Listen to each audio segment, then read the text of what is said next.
last week was kind of a weird one because I don't think people knew what they could say or what they should say, and things just kept on bubbling up and kept on getting crazier and crazier. And now I think this week it's impossible to ignore it. It looks silly if you're not speaking on it.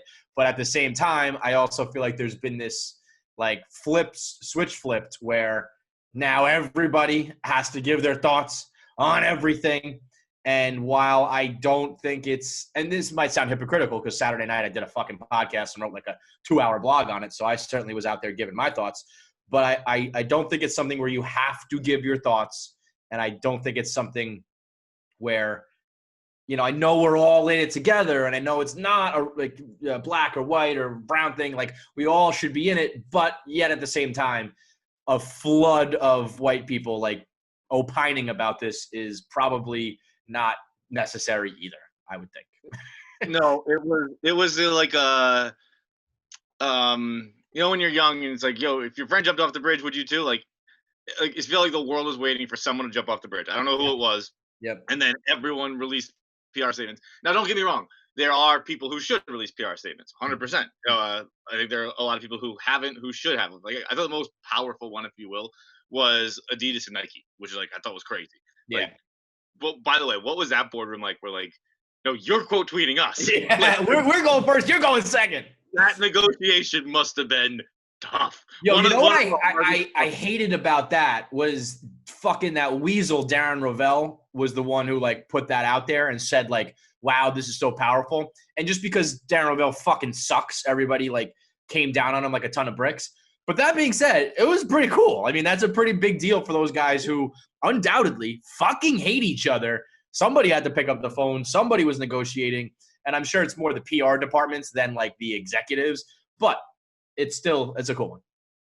I don't follow Rovell. If I had seen that, I probably would have hated it. Right. He was like, he was so mad. I have him muted, so everybody quote tweets it, and it says like, you can't view this tweet. And I was like, click, like, fuck, I gotta look at it. Worse when you're like, should I?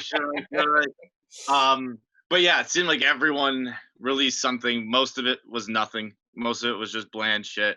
And it's just like, I don't think it's weird because we do have a voice now. Like that's crazy. Like but it's factual. Barstool Sports and, to an extent, some of the small individual people have like really large voices, and they should be used in a sense, but I think they should be used just to amplify other people's voices. Yeah. That's what I've been doing. Like it just like I've been retweeting, people who are black who can actually speak on it.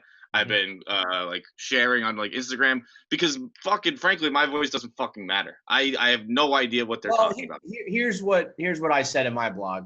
Well, first of all, I wrote and did that podcast because I truly, being 100% honest, I was starting to get a little embarrassed that like, I mean, we didn't, as a company, we didn't say anything. Will Compton wrote his blog. That was great. But otherwise, like nobody who's been here for a long time said anything. And I started to get like antsy about that. Not that it's like my duty, but I was just like, listen, I always talk about what's going on. And now all of a sudden when this is happening and it's the most important thing in the world, I'm just going to shut the fuck up. So I think what's important is to do it from a point of view. Like you'll never catch me writing a blog saying what black people should be thinking or feeling or what they should be doing. But I do know that's like, when you say you don't have a voice, it's not really true because we have the voice of, it sounds bad, but we have the voice of the uneducated, like we don't know what's going on. And there's a lot of people like that who are like, I don't know what to say or to do. And I think at this point in our careers, we're like kind of good with words, good at being relatable. So like, let me try to talk to you and you and you and all, like, I mean, 99% of our listeners and readers are going to be people who are like, I don't really know what to say either. So my message was kind of like, don't fucking say anything. Just like, don't be an idiot. Just listen and try to learn. Just listen.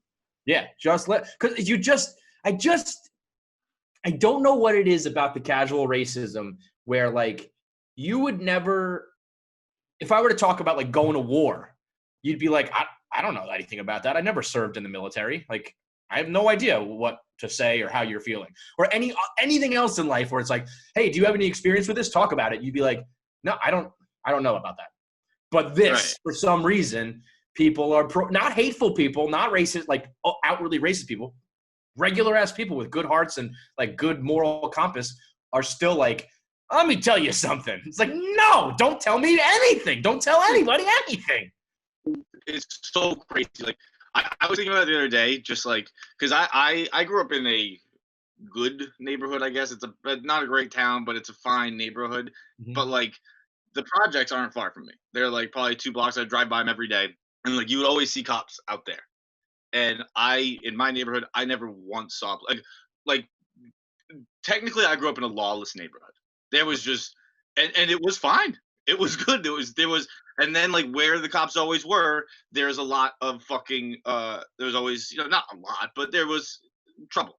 Yeah. And it's just like it's like having a minor, like not MO, I don't know how you spell it actually, like someone who minds you, right? Yeah. Like every day, like you're walking out and they're just cops there, like, what are you up to? What's your business? Right. And like eventually, that's gonna make you fucking snap. Like that's been happening for centuries. Of course, people are fucking fed up with it.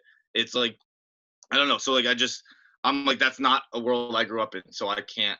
So you're not gonna speak on it. And I can just share the voices of people who did. 100%, man. It's like I saw the best tweet I saw about it the other day was someone said white people can go to the movies and fucking make Star Wars the biggest franchise of all time, and then they see something like this and like, I don't get it. And it's like, it's Star Wars. What's happening is Star Wars. The rebel forces are sick of the evil empire fucking putting their knees on their throats. It's fucking Star Wars happening. And what are they doing? They're fighting fucking back. They're blowing shit up. They're getting like they're doing. It's literally called the Rebel Alliance or Rebel Force. Right. That's such a good point. Like, what do you mean you don't get it? And